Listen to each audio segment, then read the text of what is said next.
All right, everybody, welcome back to the Human Occurrence. I would first off like to acknowledge the traditional custodians of this land, past, present, and future.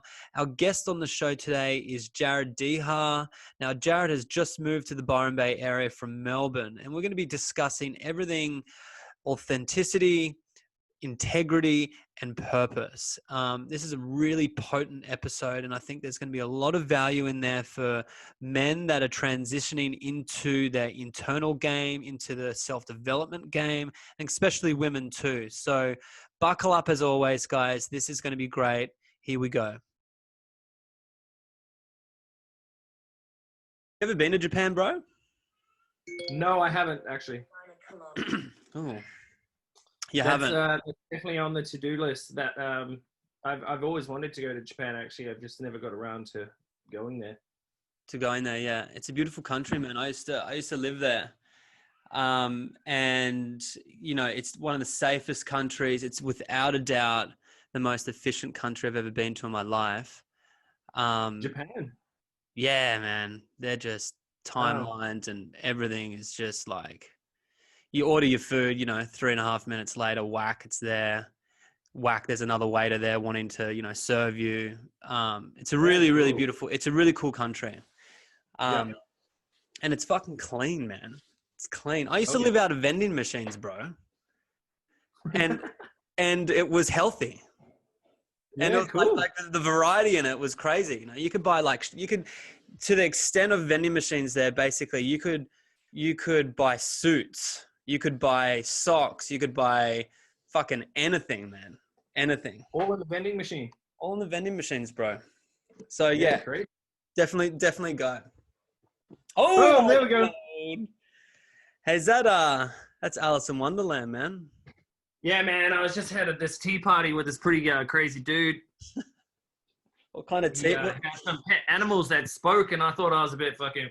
But was it the tea? Was it the tea you were drinking, or was it that herbal mushy tea? Well, let's just say it was not only the fluid; it was also the food. Hey, bro, how you enjoying Byron? Byron is a blessing. Yeah. To be honest with you, especially coming from, you know, being in a concrete city for a while, and then before that being in a really huge city. I was in Toronto, Canada for 2 years. Right. And it's the biggest city in Canada, right? So there was like millions of people, and so to come back to a place now where it's just sunshine. Like I wake up to the sunrise overlooking the beach every single day of my life. It's such a blessing, actually, especially in the current climate in the world today. Yeah, absolutely, man. I'm in a place where I can go down to the beach every morning, see the sunrise, and then just, you know, go half an hour trip, and then I'm out in the forest. And yeah. It's really diverse here. I think that's why a lot of people get attracted to the area. Was it always on? Was it always a part of your plans? Like, I know that you, how long have you been with Shani for now? Just over a year now. Yeah. So was that just introduced as you were getting to know Shani and obviously, oh, my fucking staff are calling me. Was that introduced while you like getting involved with Shani? It was like, hey, my plans are to move north. Are you interested in it, or did you have prior interest to Byron, or? No, I had prior interest. So when I came back from Canada, I actually landed in Kingscliff. Yeah, right. Which is that's considered to be it's New South Wales. New South Wales, yeah, it's right on the border. Yeah. But the only reason why I left there was no work. You know, right? It was kind of, well, you have to go up to Queensland or come down here, and at the time I was like, you know what, maybe like let's give Melbourne a shot. And a good friend of mine was living there at the time in the film industry, because my background is the film industry. So he's like, yeah, man, you should get out here. So moved to Melbourne. You know, Melbourne, typical city. Yeah. You know, they have what they consider to be a beach, which is not a beach. It's like, that's in Kilda. Yeah. I wouldn't. Yeah. Well, I guess once you experience it like a beach of, you know, Byron's variety, then St Ah, Kilda's kind of like a drop in the ocean, right? yeah, most definitely. And before I went to Canada, I was living in Perth. Now I know Perth has Right. its, rap, but the beaches there are amazing also. So Mm. it was always destined that way. And when I was in Melbourne, that's when I, just before I met Shaney, actually, the friend who I was living with was like, "Hey, man, like I'm looking to bounce back to Queensland, film industry there." And I was like, "You know what? Yeah, cool. Why not? I've had enough of this place. Let's bounce back there." Mm-hmm. Then I met Shaney. And then through that process, I was like, you know what? I think I'm going to stay here a little bit longer. And then turns out Shaney was like, look, I'm from New South Wales, in Queensland. And Yeah. what are your thoughts on moving back there? So I was like, just everything It all, aligned. I was like, it all made all systems sense. go. Yeah, for sure. Yeah, It was going to happen regardless. It was just perfect timing that yeah. Shane was also in the boat to go there as well. Yeah, yeah. Have you connected with much of the community yet? I know it's pretty early days. Um, Yeah, not really. It kind of yes and no. Obviously, mm, still living in COVID, people are a bit like apprehensive to kind of gather and stuff, yeah, which is yeah, yeah. because they're not. When it's kind of like fighting against their sovereignty, they're like, nah, let's all just go and run rampant. And yet, you can sit in the restaurant and you see them being like, oh, you're a bit too close to me. Yeah. Yeah, right. I know. That's I think, Byron's a special place. It kind of like it really attracts people with a lot of purpose in some degree. And that inner connection, I find, Byron for me in the last 14 years, because I've been here for 14 years, it's Yeah, nice. it's rapidly changed. Okay. And it's something I definitely want to get in with you about, and ask you some questions about. But first of all, man, I really want to start off with ground zero with you, because I haven't really dissected your story yet in terms of where you've come from and to where you are now. But I really want to open that box with you. So if do you mind if you talk into that a bit for me from where it all started? Yeah, sure. So originally, I'm from New Zealand. I was born in a place called Hamilton, which is the center of the North Island. Um, Born into a big family. I'm second eldest of 13. Wow, Uh, bro. yeah, so I've Wow. got 8 sisters, 4 brothers. Wow. Um, Your and I parents were grew up in busy. what was well, no TV back then, right? Like, what else did you have to do? So it was like, oh, let's find other means and other ways to entertain ourselves. Yeah, yeah. Uh, so yeah, that happened. Yeah, and so growing up, I grew up in what's considered to, like I call it the hood, and I know that Mm, terminology gets thrown around a lot, but we grew up in a very poor area. yeah. Um, and then, you know, over the years, we moved a lot, and it went from different kind of areas. Um, and then, yeah, ended up moving to Australia to get away from New Zealand, and then decided to spread out and travel the world, and then ended up living overseas for a bit, and now I've come back to Australia. Yeah, right, right. And what sort of relationship do you have to your parents? Are you still in contact with them? Are you close? Are you not close? No, so to add on to what we were just talking about, like I grew up in a pretty dysfunctional household. Like I had Mm, a father who, whether you're a man or woman, would address you if you were out of line or if he felt, um, that you were out of line. He was a very domestically abusive man. Very right. beautiful man though.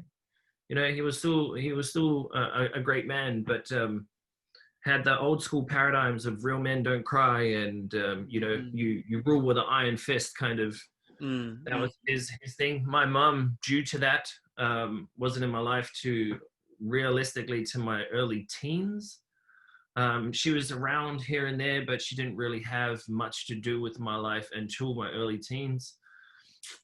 Also, I had a stepmother that my father was with, who was one of the most cruelest women I've ever met in my life, and a very, yeah, very dysfunctional human being, and still to this day is. mm. So, um, And then I had a stepfather, bless his soul, who I didn't get along with when I was younger because he saw me as a splitting image of my father. And so I reminded him of what my father put my mother through. Mm. And so my relationship was fragmented with him too because I felt that, and then you know Yeah, the big yeah. clash there. Am I in contact with him now? Not really, to be honest with you. I don't Mm. really associate with much of my family at all. Mm. Uh, Not to say that I don't love them, and people have this idea when I say that they're like, oh, you mustn't love your family. Or when I speak about my family in a loving manner, they're like, oh, how could that be when you're not in contact with them? And Mm. it's just one of those things where because I grew up without them, I learned to live without them. Mm. And Mm. so I'll speak to them maybe once a year, Yeah. maybe twice a year. Now that I'm getting a lot older and especially going through my spiritual journey in the path that I've been walking for a while, I've been in a lot more contact than normal. Yeah. Yeah. Um, but yeah, And do you think your with your dad, your relationship with your dad, do you think he was reflecting what was going on with his father and that relationship? most definitely. Yeah.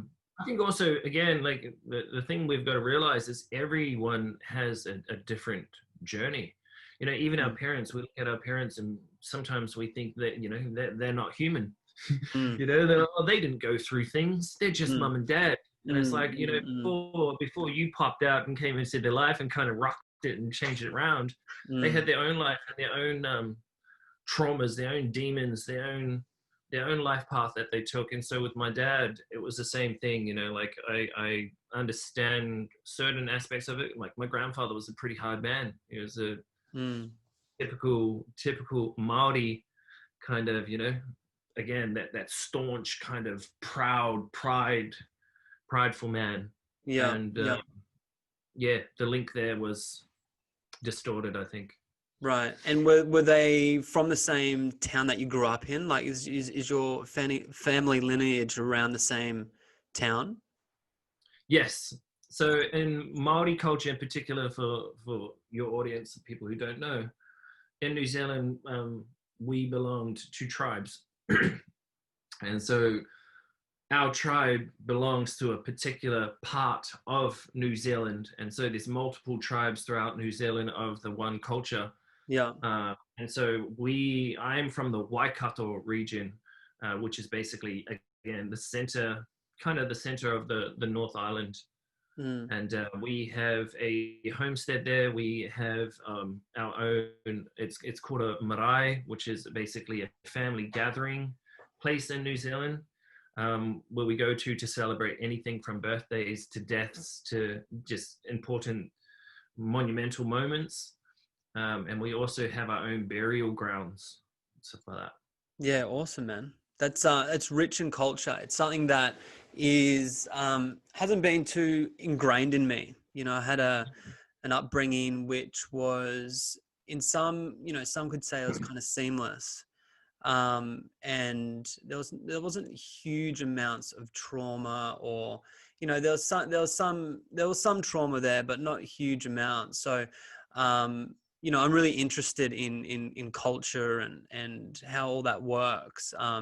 Yeah, so it's great to hear that that's rich in you, man. And you know what, the first thing when I met you, um I was when I first met you, Jared, I was like, fuck, this guy's really purposeful, and he Mm. just I just felt you were solid. I thought, you know what, if shit was hitting the fan, I could imagine Jared would be there, you Mm. know Thank and I think that, and correct me if I'm wrong, but your culture to you. all these experiences that you've had from the trauma, the abuse, all this sort of stuff has really transformed you in a way where you are the man today that you are. And I think a lot of people don't really kind of react in that way. Sometimes they can kind of, fall into like a victim Mm. mentality, or don't really use those lessons. Would you say that, those experiences in your life, in terms of your younger years, were they the most potent teachers to this day for you? Yeah, most definitely. I think all the experiences that I had, and again, we briefly touched on only my childhood stuff, you know, through my teens. I became a very dysfunctional human being. Mm, And during this whole period of time, it basically was, I was a victim, actually. You know, I was like, why doesn't anyone love me? What's wrong with me? And mm, then I started lashing out, and then I started associating with people. I ended up affiliating with gangs and stuff. I wasn't a gangster, mm, but I was definitely a wild child who um, got very, at the time, didn't realize I got manipulated purely off of that fieriness and that courageousness to kind of dive deep in and do whatever that was suggested to me, you know, in the pursuit of what I considered to be brotherhood, mm, right? So a lot of the experiences I went through before my 20s was the victim mentality, and it was searching for love and searching for people to kind of just acknowledge me. I'm here, you know, like I'm a mm, cool dude. I'm an awesome person, and why not me, you know? mm, And it wasn't until my 20s where I kind of had to reshape that and look at that and be like, you know what, I don't want to be a victim anymore. I don't want to have these excuses to be like, well, this is the reason for my dysfunction and I'm this way because of this. And mm, it's like, yeah, cool. That was the foundation for this dysfunction. But now mm, that I'm old enough to take decisions and make decisions for myself, it's no one else's responsibility but my own to change my circumstances. yeah. And I feel like that's where a lot of people they don't make that conscious shift Mm, from victim to victor. You know, I read this thing being like, there's two types of people in the world: there's victims and victors. And what that is a victim is someone who always finds problems to every single solution, mm, and yet a victor is someone who finds solutions to every single problem.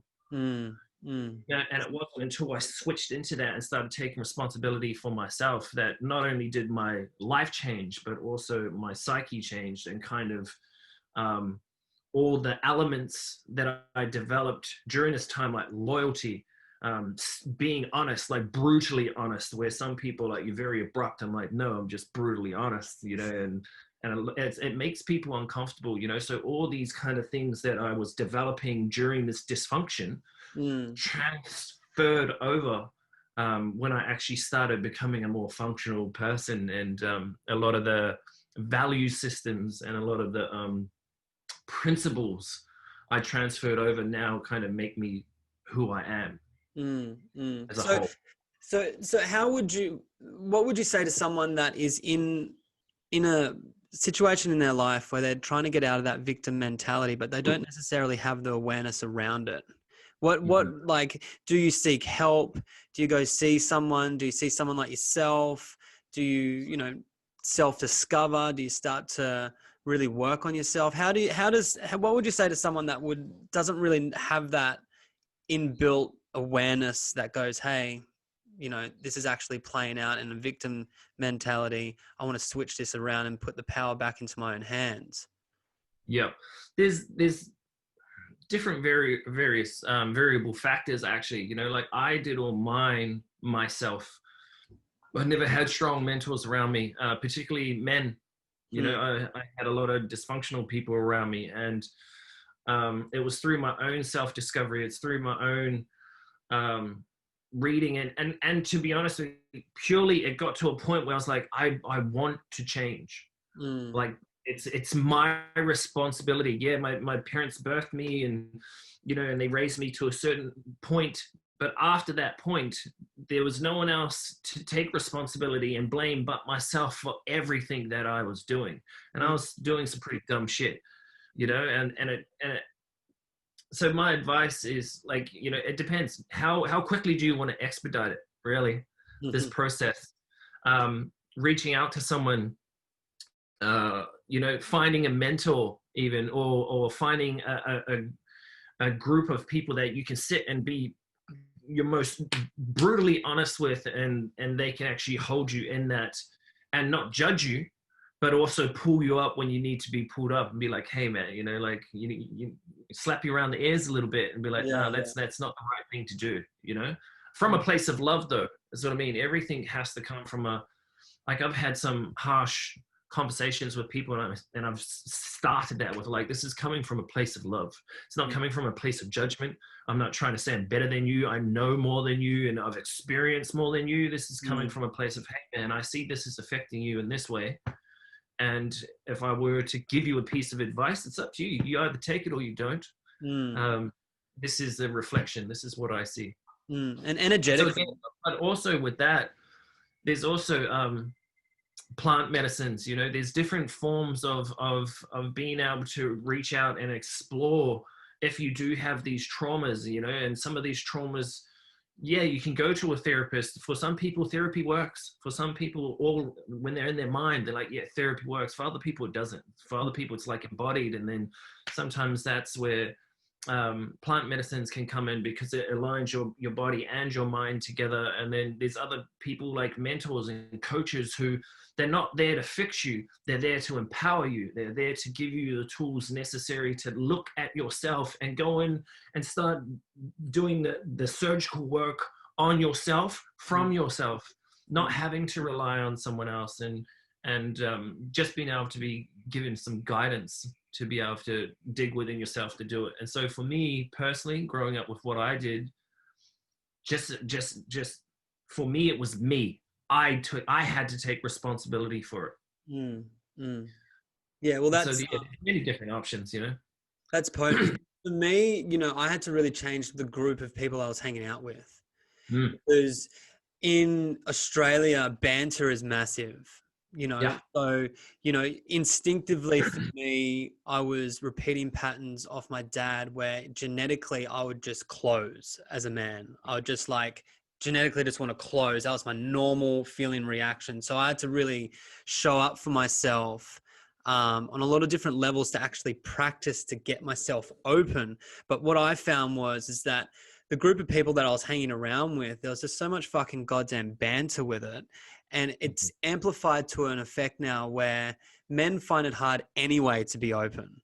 But yeah, how they connect is really toxic, because they're just like, oh, you got fucking long hair, or you got a big nose, or, that's how they connect. So it was like, I had to kind of reflect and go, hey, do I really want to be around these people? It's not that I don't love them, but mm, I'm just not growing, and I want to fucking sort my shit out before I have kids and I pass those fucking habits on, or whatever those yeah, old conditions are, onto my kids. And that was kind of where I stood back, when I was younger, and when, I need to change the group of friends. So I think that whoever's listening, maybe, that could be an option.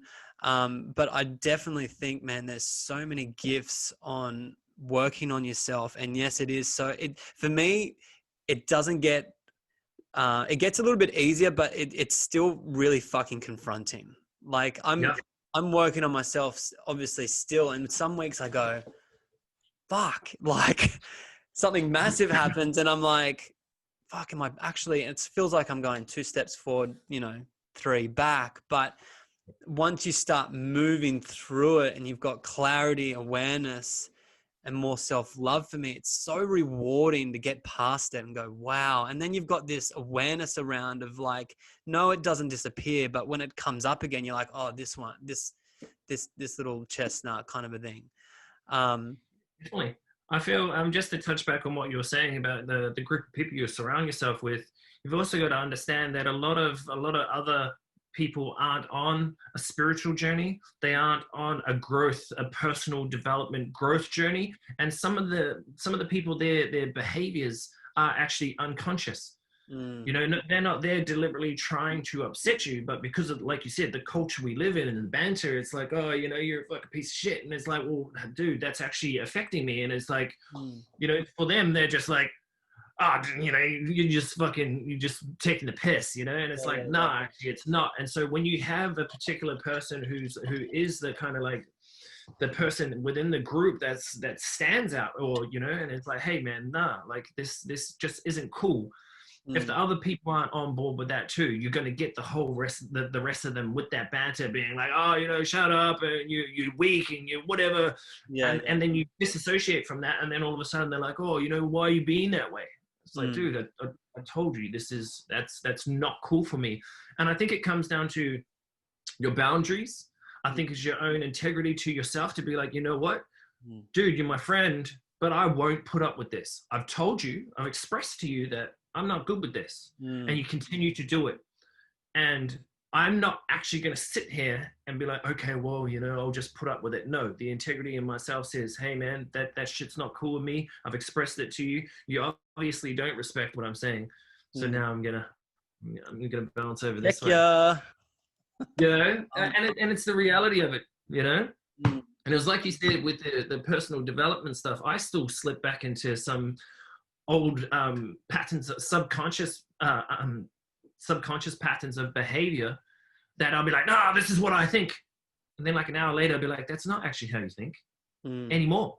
It's not. And so I'll go back and I'll actually, the way I correct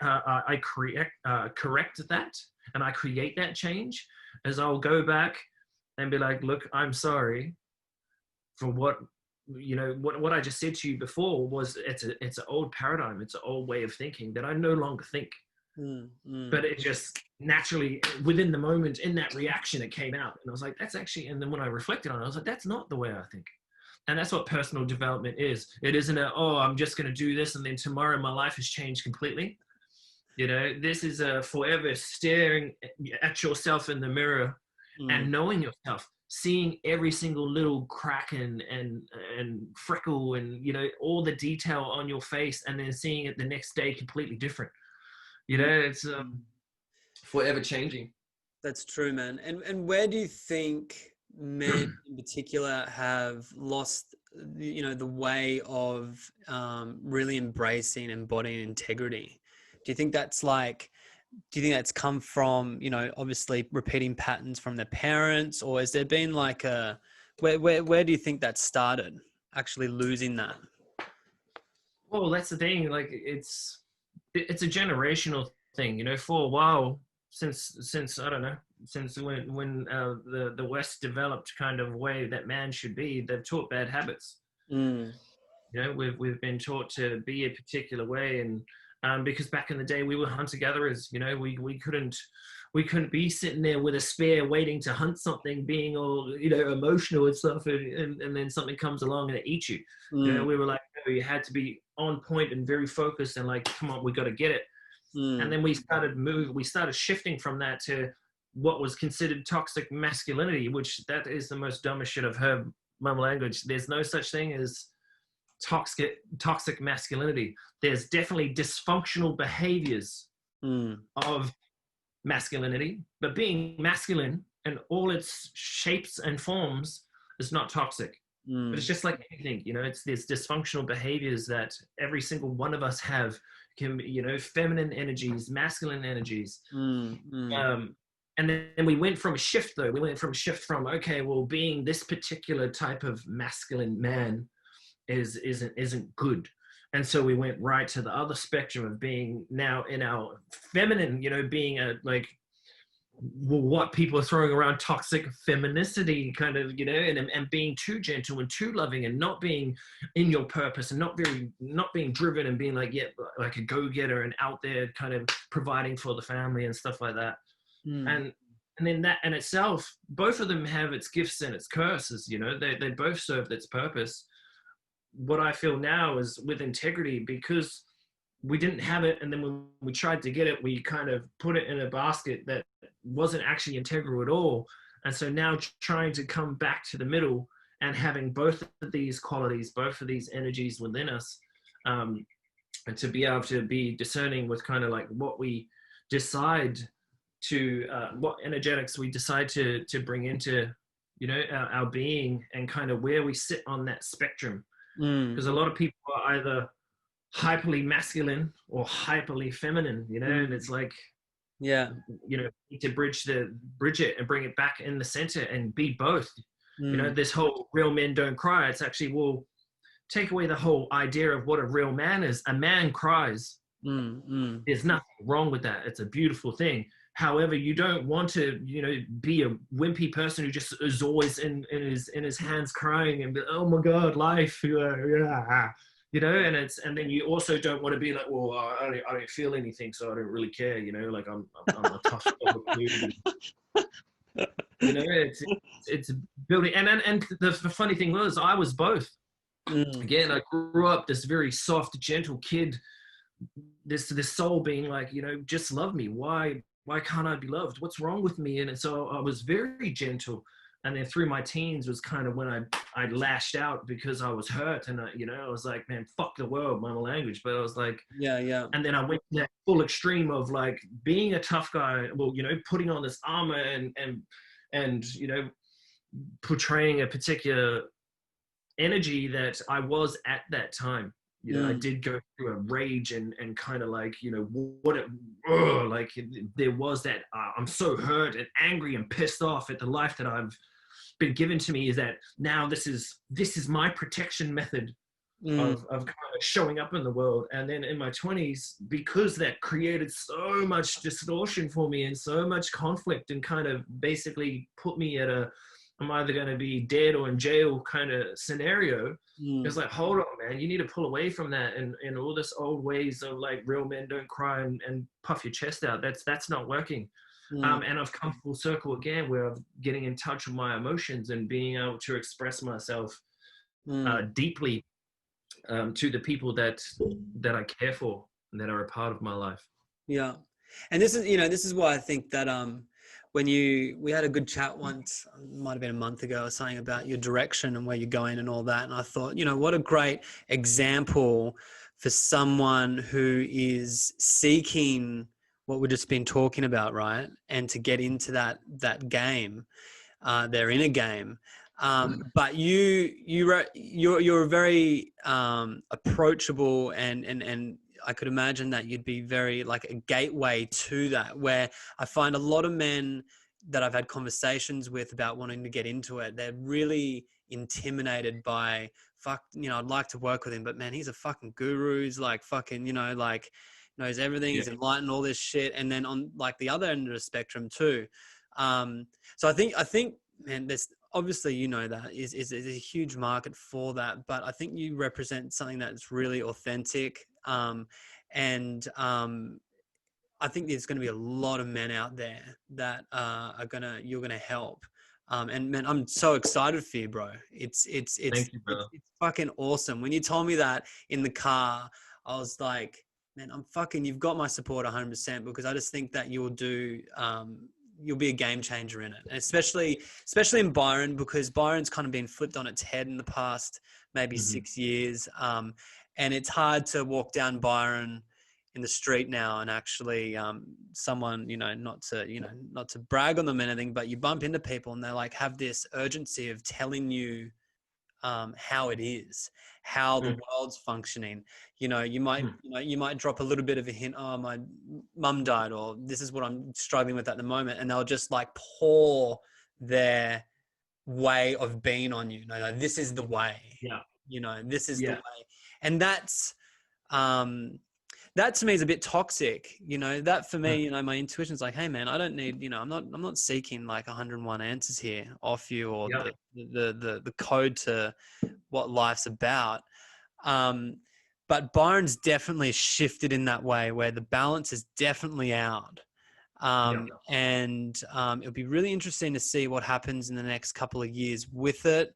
I think, there's a lot of powerful people doing a lot of powerful work, but someone who can sit in the middle, that's really attractive to someone who, you'd call just the normal man, someone who's just like journeying through their life. But I'm really excited for you, bro. And it's fucking potent work. It's great. You're solid as fuck. But so authenticity, here we go. I'm starting to get hot here. I'm getting excited.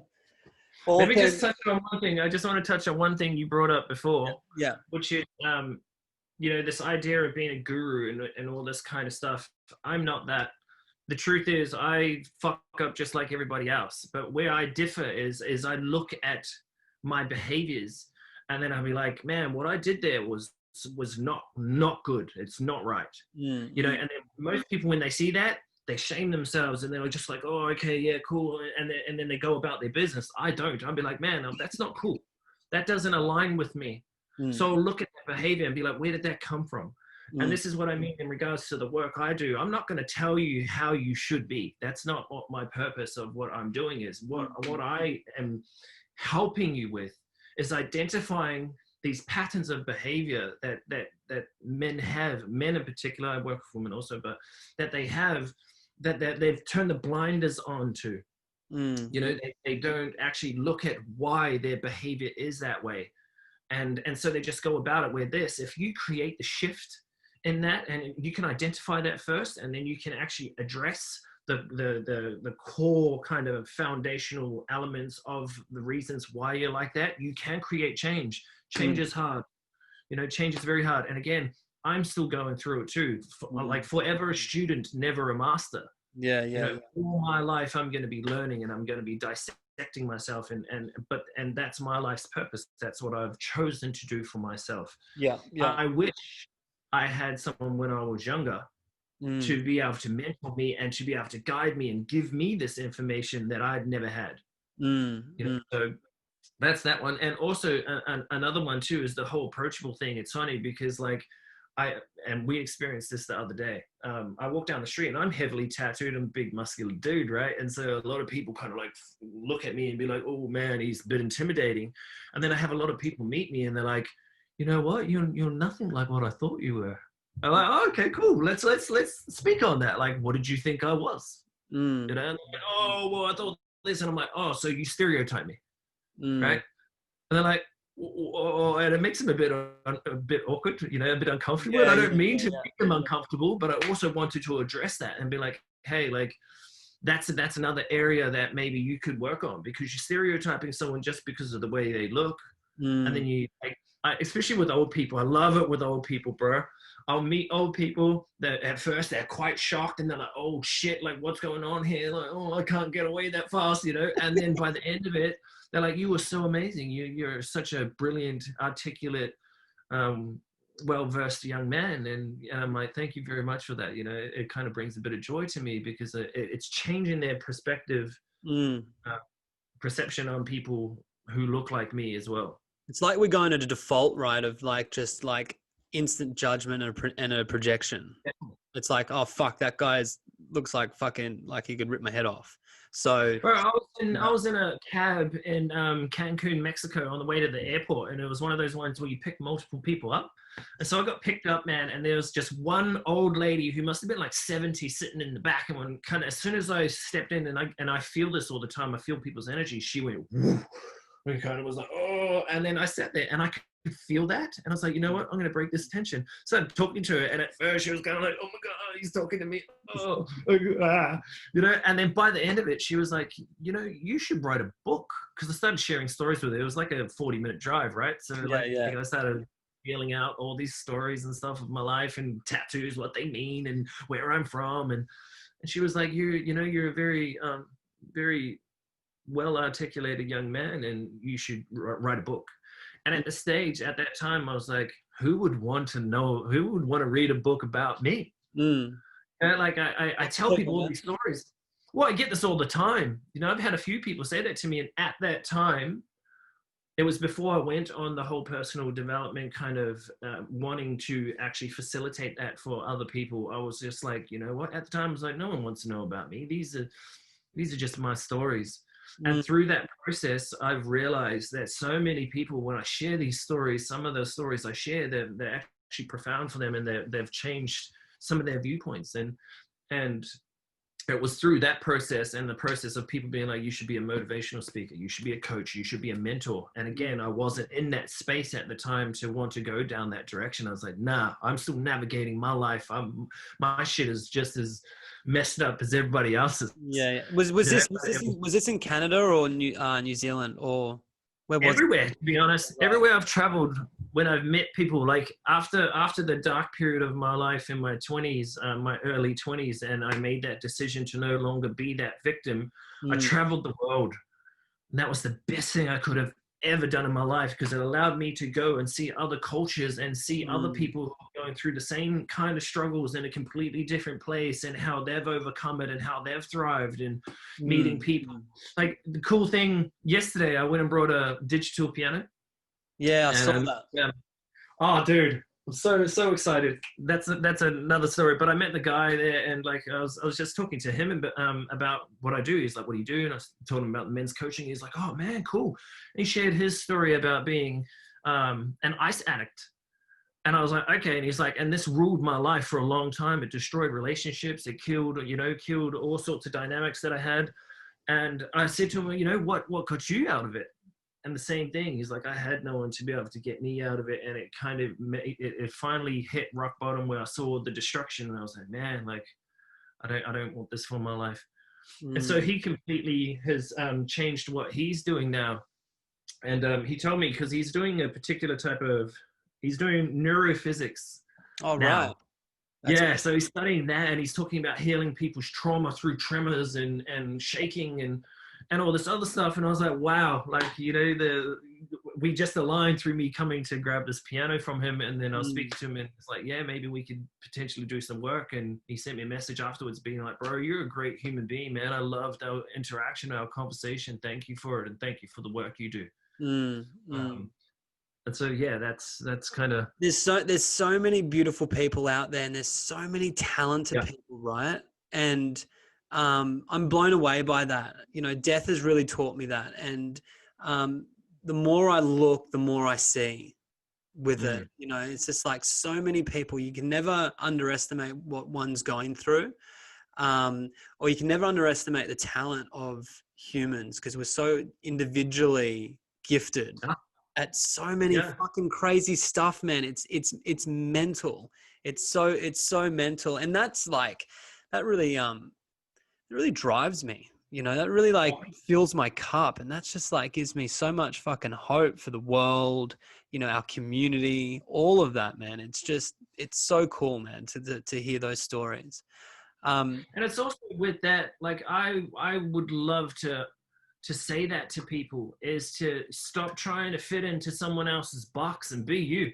mm, The world needs whatever magic you have, and a lot of people have that magic until they get criticized, yeah, or yeah. until the school system says, no, we want to develop you to be a worker for someone else, to work for someone else, and it's like, well, actually no, you could take your talents and what you love to do, and you can make that your life. Mm. I So, wasn't taught that. I grew up wanting to be a musician, and as a musician, my family, music will never put money on your yeah, on your table. table, food Yeah. on your table, and it diminished kind of my passion for it, unfortunately.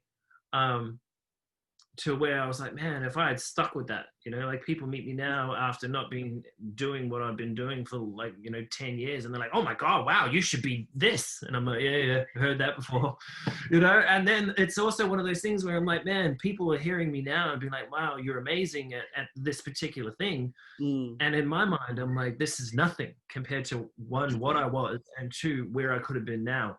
mm, So I love the fact of how you brought that up, that we are so different. We are all so unique, and yet we all try to be like someone else, when what the world needs is more of what you have and your brilliance, to be able to bring a depth and richness mm. to our beings. So And yeah. and that really brings me to my next question, is that authenticity. So we just briefly touched on really harnessing one's gifts. Do you think people do you think the biggest factor of people not really embracing their true self is from them being hurt? I think it's from a place of judgment, actually. Right. Like I like this weird little thing over here. If I tell you about it, you're going to judge me. And if you judge me, it then diminishes my confidence in my ability to actually do that or want to do that. Mm, Or, and it's that judgment, that criticism. mm, People are so harsh to each other. It's, mm, and again, the thing that changed that for me was when I went to Canada. I saw a completely different side to life that I had never seen before. Yeah, You know, right. here you say, oh, I'm this, you know, I do this, and people are like tall poppy syndrome, you know, like, oh, you know, I never did, I wasn't able to make it, so you probably won't neither. You know, like, Yeah, yeah, yeah, yeah. and then even if you are really good at something and I wasn't as good as that, I'm just going to be judgmental and be bitter about it and be all salty and be like, oh, you know, like, you're not even that great just because it didn't work for me. You know, I Mm, went to Canada and I'd have people like, what do you do? I do this. I'm like, wow, we do that too. Come along over here. We got this yeah, group yeah, over here. yeah. We're doing over here, man. We can, you know, we will extend our hand to you. It's up to you to grab the hand and come walk with Yeah, us. yeah, But yeah. over here, it's like, man, no, oh, dude, hands behind the back. Like, no, just Mm, no. mm. There's no help here. Yeah, I think you know, in Australia, we are instinctively judgmental, Yeah, and I can completely relate to you there because when I went to the States, I had this, you know, that was ingrained in me too. You know, being judgmental. I was like, oh, you know, people from the States, they're cocky. You know, I just had this fucking story, this yeah. silly story that was going on. Anyway, I went to the States randomly to watch the NBA Finals with a good mate in San Fran. The best fucking thing I've done in my life. Well, Nice. not the best thing, but one of. But Yeah, what I instantly noticed was the Americans were so behind you and so motivating and so supporting. You know, if I walked down in a pink suit in Byron, they'd probably go, "Oh, Brent's a poofter, Brent's gay, Brent's this, yeah, Brent's yeah. fuck, Brent's all that." But in the States, if I was to do that, I'd go, fuck, man, that's a fucking that's a sick bloody, you know, outfit. Fuck, where'd you get that from? How much did it cost? Where, you know, all this sort of Yeah, shit. yeah, yeah. So I think Tell me it's, about it. Tell yeah, me why you're wearing that. What is that about? yeah, Like, actually give me insight to what's going on there. yeah, that's We're it. here. It's like, look at this idiot. Yeah, You know, like, it's instant judgment. And I think you're right, it comes from judgment, but I also think it also comes from being deeply hurt from a young yeah, age where you just like get it's put different. down. As you said, you know, when you were younger, like going, hey, I want to be a musician. Oh, well, fuck, don't even think about that, Jared. It doesn't bring fucking, what are you, Yeah, fucking crazy? It doesn't bring money to the table, blah, blah, blah. All this sort of shit, you know? But authenticity is just like when I experience that off someone else, it just energizes me. I just think yeah. fucking good. Like that inspires Oh, me. You know, it just fucking fills my cup up and um yeah, I can't thank someone else enough, really. mm. Yeah, I'm totally on board with that. I feel when I'm in the presence of someone who is just them, Mm, it makes me, it actually brings a sense of joy. Like, even talking to you about it now, I mm. feel my body being like, fuck yeah. Like, Yeah, you know, like this, that's so good. yeah. Um, Especially those who are really quirky and really out there and really push the boundaries, you know, and they're actually not doing it for you. They're No. not doing it to impress other people. They're doing it as their expression of oneself in the purest form of who they can be.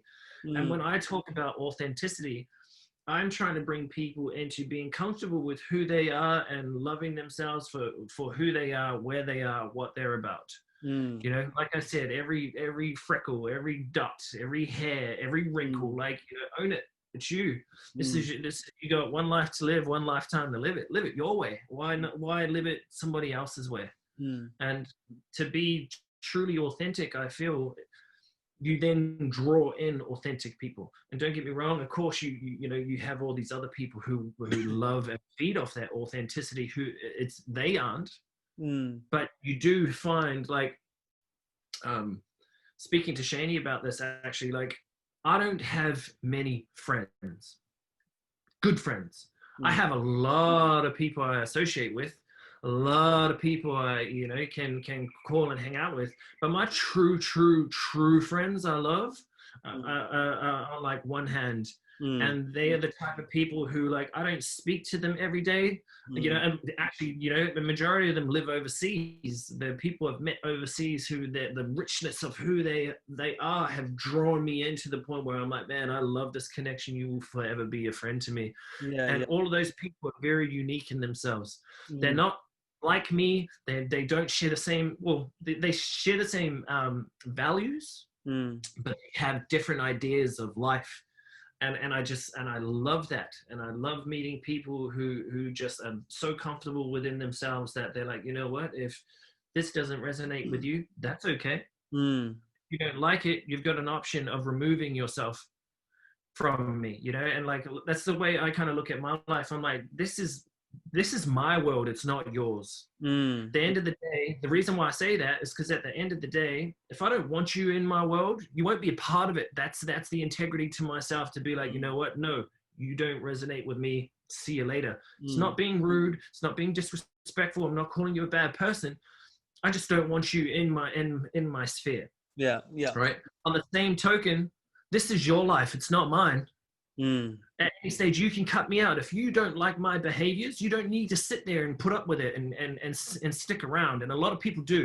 You Yeah. know, they still have these people who like are toxic to them. You know, Mm. they drain their energy, that just destroy them on the inside, and they keep them around because that, you know, they want that connection. And it's like, well, you know, if you severed that, you actually give space Mm. for people who will come in and like you said, fill your cup. You Mm. know, Well, and they're yet to like really drive their internal Ferrari, right? yeah. And get in that car and really embrace it. I also love about, now we're talking about close friends, is that I'm very similar to you. You know, I've got a handful of really, really close people, know a fucking crazy amount of people, but Hmm. that's it. Yeah. But I love friends where you can sit down and really communicate and connect with them, but you can have different views and not have to, you know, leak your no, I'm right type of thing. But you can go, oh yeah, no, Mm. look, I see what you're saying. I don't agree with it, but yeah, that's it. That's what I love, the diversity between Yeah. connection and all that. Do you think that one can have no one if they don't have integrity or authenticity, they're struggling with that. Can one have purpose? Or do you think that you need do you think that you need that integrity and you need the authenticity to really have purpose? To be honest with you, I think the baseline of everything is integrity. Mm. You know, if you think what you think, if you say what you say, and if you be how you are, and the most aligned to yourself, Mm. then the authenticity comes through because you're always doing you. Yeah, yeah. You're not doing anything that goes outside of you. Mm. And so with that brings the purpose. You know, your purpose is then solid. You can't have a purpose to be like, I want to be this way, and yet be like, well, you know, like I want to be that way, but I'm not going to do the work that needs to actually point me in that direction. And, you know, that's what I mean. You know, a lot of people are like, oh, purpose. And it's like, well, without purpose, without integrity, there is no purpose. Mm. Authenticity, well, you can't be authentic if you're not integral to yourself. Mm. Mm. And No that's what shortcuts, right? yeah, definitely. I think integrity leads into everything. It leads into your relationships, the type of relationships you have. If you don't want to have a particular type of relationship, it's people who stay in these toxic relationships. Mm. They're not integral to their own sovereignty and Mm. to their own being, that they live in a lie, and then they wonder why, you know, this shit is happening. And again, there's a lot of people who don't live in their integrity. You know, they're not solid in their no. Mm. They they're people pleasers, and oh, well, I don't want to ruffle the shit in case you don't like me, because if you don't like me, then I'm going to be alone. That's Yeah, not yeah, true. yeah, yeah, yeah. And to be honest with you, you are alone anyway, because you're in a dysfunctional kind of pattern and Yeah. relationship that doesn't serve you anyway. Mm. Yeah, without a doubt. For me, it's definitely like that's been my internal GPS, my integrity, and it's really governed who I hang out with, Wow. whether or not Yeah. relationships come to me or they break apart or whatever. But my sole purpose is actually to follow that GPS, and that is my integrity. Um, Yeah. and it's just for me, Jared. It's so fulfilling. It's just like my body feels like I just love myself so much when I know that, hey, that maybe the chips are down, it's really hard decisions to make or whatever, but I'm sticking to my integrity. At the end of the Yeah. day, fuck, whatever happens, right? Like, but Yeah. you're true to yourself, and that's rewarding, you know? Yeah, most definitely. And I think, like you said, day, at the end of the day, if you've done everything within your power to stay aligned with who you are and it doesn't work out, at least you know within yourself that you did everything possible within your means to stay aligned to that. It just Mm. didn't work out. You know, failure is the first attempt in learning. You Yeah. know, like everyone's like, oh, I failed. And it's like, oh, now it's over. It's like, well, actually, no, now that's the beginning. That's something now that you can dissect. You Mm. can look at it and be like, well, why did I fail? What happened here? What was the reasons? Are there behaviors? You know, always go back of patterns of behaviors and kind of the way you look at things. Um, and the integrity too, you know? So you just cut out then. I was just saying, so that way, when you're in integrity, you no longer have that victim mentality. You know, oh, I'm Mm. blaming you now for my life being screw up through my behaviors and my actions and my thoughts Yeah. about something that I've projected onto you, Yeah. and Yeah. that now that's gone wrong. Or now instead of looking at myself and be like, oh man, I'm to blame here. Mm. And Mm. even I don't even think blame. You know, I'm the cause for this. So you don't need to blame yourself and shame yourself. You just need to Mm. be like, well, you know, what I thought there was wrong, or this particular um, pattern of behavior doesn't actually serve me. And Mm. I feel like the older you get, the more you actually refine that. Well, you know, I have. Mm. Um, Yeah, I can relate to that. I don't know if that's a case for everybody, but yeah. um, it's like Well, finding. again, that's what I'm talking about in regards to the work that I do. A lot of people don't, you know, like they don't take responsibility like you and me, and they don't refine it when they're older. And a lot of them, it's just blinkers on, bro. And Mm. I'm living life the way that I've been programmed to think. Mm. Well, And I could imagine in some cases it'd be really, really confronting and overwhelming for someone's yeah, reality, right? definitely. To actually be responsible for your life and the decisions and the fuck ups, ins and outs. That's a big thing, you know. It's huge. And people, I'd imagine people would just be like, oh, that's too much to fucking even digest, handle here. So let's just put that in the trailer and just keep moving forward. And we'll just ignore that right now. Let's Yeah. put a tarp over it. Yeah. Well, let's numb ourselves and turn a blind eye to it and let it fester over there and let it, Yeah, that's right. let it develop 5 heads instead of the one that you could have addressed. You know? Fucking goblins in trailers. Yeah. I have a lot of conversations with people around death, and Mm-hmm. that is a similar thing. Death. Yeah. It's like, okay, well, let's talk about that when I'm dying, or let's talk about that when you're dying, or let's talk about that when we've got to talk about that. Um, Yeah. and I just Well, think there's such benefits from, having these conversations, having a seat at your table for death, for inner work, for taking responsibility for your stuff. Just having a seat at your table for that is such a fucking positive start, because I tell you what, I know in the death game that if it's not addressed, it can really have some pretty significant repercussions, yeah, definitely. emotionally, physically, a whole bunch of stuff. So I can't, igniting people's human potential, man. Really take my hat off to you and all that, man. It's really juicy, bro. It's juicy. Thank you, brother. Yeah. Yeah. It's Hey, forever evolving. got to wrap it up soon, but before we leave, I wanted to talk to you about jiu-jitsu, Yes. right? Not necessarily MMA, because me and you could talk MMA for literally fucking hours, which we Yeah. definitely do. Tell me, Should do. how did it start and why did you get into it? So, ooh, that's a great question. So during the teens and stuff, and when I started being this delinquent, right, I started putting myself in situations where I had to physically defend myself. Now, um, you know, when I was younger, I did a lot of things that I'm not proud of, and that through that behavior, I was around people who thrived in kind of this environment, and I thought that was an environment that I wanted to thrive myself. And so initially, it actually started with Krav Maga. I went into that to learn knife defense and gun defense because I was like in the street doing dumb shit, and I was like, oh, I'm going to defend myself through that.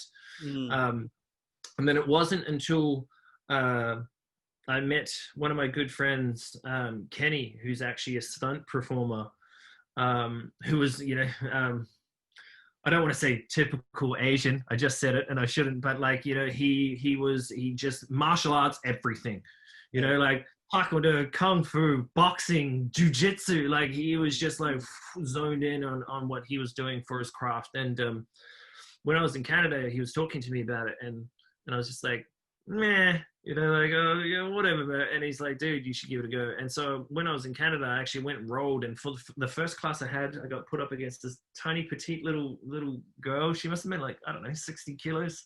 Yeah, right. And I'm like, you know, 90 kilos. So I was just like, okay. And they're like, oh, you're gonna fight her. And I was like, dude, I don't hit women. Like that's not my thing. And he was just like, okay. And she was like, okay.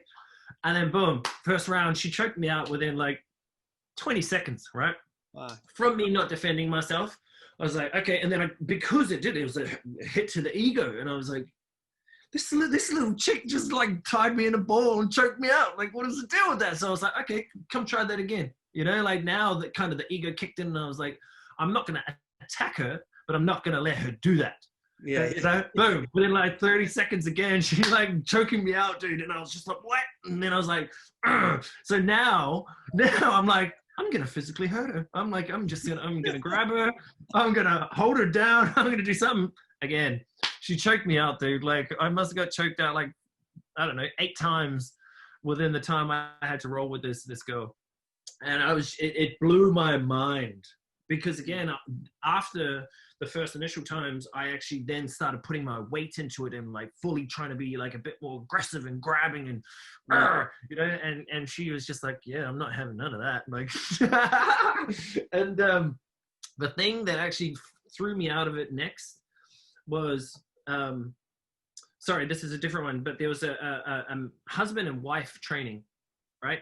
And the wife like was doing stuff, and then the husband and the wife got put together, and they were both like high level black belts, right? And then they started doing stuff, and then the dude had his wife on the ground and was fully like striking her, and I was just like, whoa, and like it was really uncomfortable for me at first because I was watching it, being like, man, this guy, I'm just watching this dude beat up his wife in front of all these martial artists who were just like, just keep watching, man. You know, and I was just like, oh, dude, this is, and then all of a sudden, boom, she got him in an armbar after he was like beating her up, bro, and then made him tap, you know, and then I was just like, what did I just see here? Like, what just happened here? And then she got up and kind of like, you know, he was pretty threatening. And I was just like, wow. And then through that process, also, I realized that when I was when I started doing jiu-jitsu, it put me in a place of being on the verge of being my most primal I can be in a controlled environment, and allowed me to experience the moment of potentially taking someone's life, but also having the restraint within myself to know that that's not the right thing to do. You know, and it also made me, it's like combative dance for me. It's moving with someone else's body in a combative way and flowing with it, and especially they call it human chess for a reason. You're using your mind with someone else in a combative experience. And just to segue into something else, but staying on the same thing, I would encourage people to learn some form of martial art. Like I really would. Like it's such a beautiful thing to be able to internally look at yourself and express yourself in this combative way, you know, like it connects you with your primal nature. It connects you, it allows you to express yourself with these urges instead of being verbally abusive or you know, being in these states of pent up aggression. And you know, other people do it through dance, so you don't have to necessarily do it through martial arts. But for me, martial arts not only aligned my mind and kind of shifted my perspective on things, but it also aligned with my body. And then it also allowed me to be that really primal, still animal kind of masculine, I guess you could say, energy, and express it in a positive and healthy manner. It really in a controlled environment. Sorry. Well, in a controlled environment with people around you who they're not there to hurt you neither. You know, you've got some gyms who they're egotistic, obviously, a lot of good schools don't allow that. They Mm, don't allow bullying. People think, oh, this bully there thing. No, mm. like, they get weeded out quite quickly. And jiu-jitsu actually brought me into a sense of brotherhood as well. It contributed to my healing my pain wounds with men. Mm, mm. And I could imagine it'd set up such healthy foundations, right? Like, I think that for my boys, I definitely, number one, I want to get into it, but number two is that for my boys, a form of martial arts or a team sport or an individual sport really sets up positive foundations to move forward, because it's not like, oh, it's all about yourself, or, it gives you, the grid to, a really solid foundation. But the thing about jiu-jitsu that I loved about jiu-jitsu for me is that obviously I fell in love with it through MMA. Mm. But it's just how frequently you get humbled, Oh right? yeah. Like, fuck, man, we're talking like minutes, seconds, whatever. It's like, nah, you're back to square one. Nah, you're back to square one. Like, and what you said has been forever a white belt, forever a student. Yeah, Um, and you can't lie on the mat neither. And I don't, no right, pun intended, not lie, but like, you right. can't mislead here.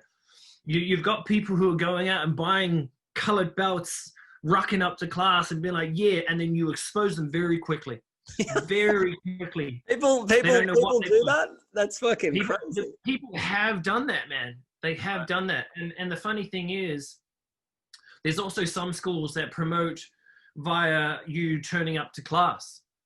So I mean, look, I'm still on my journey of jujitsu, right? Like, Mm, for me, it's going to be continuous, and I feel I'm at a place now where, well, I know I'm at a place now where I challenge higher belts, mm. and the belt above me, I understand that, but then the belt above me, if I'm challenging that belt, Game over. that is a bit of it's a not a red flag, but it kind of is. It's kind of like, hey man, like, you've been doing this for what, 8 years, Mm, mm, and yet I've been doing this for two, and I'm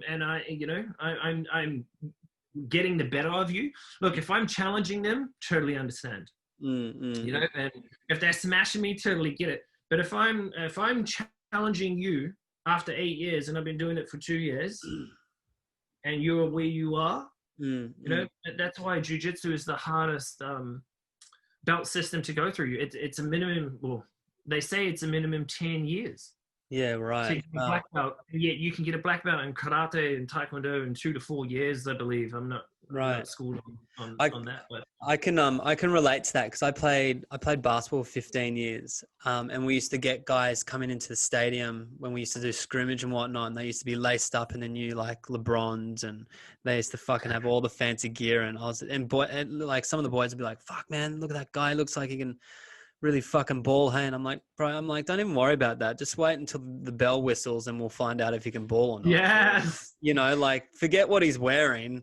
Like, I had like fucking 6-year-old boots on and shitty old socks and all that, but but it wasn't the point. But you're right. You can't, once the whistle blows, there's no faking nothing, because Hmm. your true potential, your true skill will come out.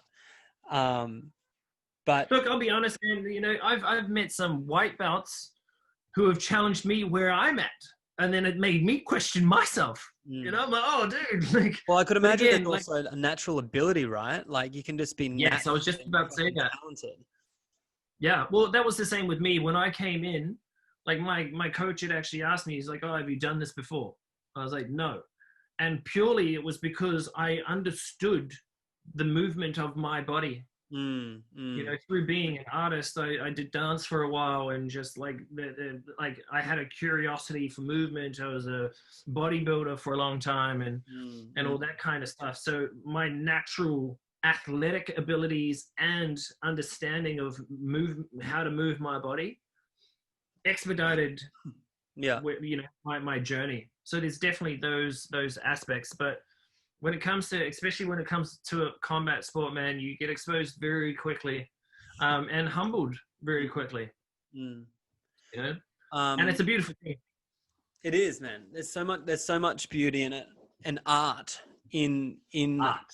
Fucking oath, bro. That's what I was blown away by. But, you know, especially like researching the Gracie brothers and all that, I'm just like, holy moly, man. This is like blowing my mind.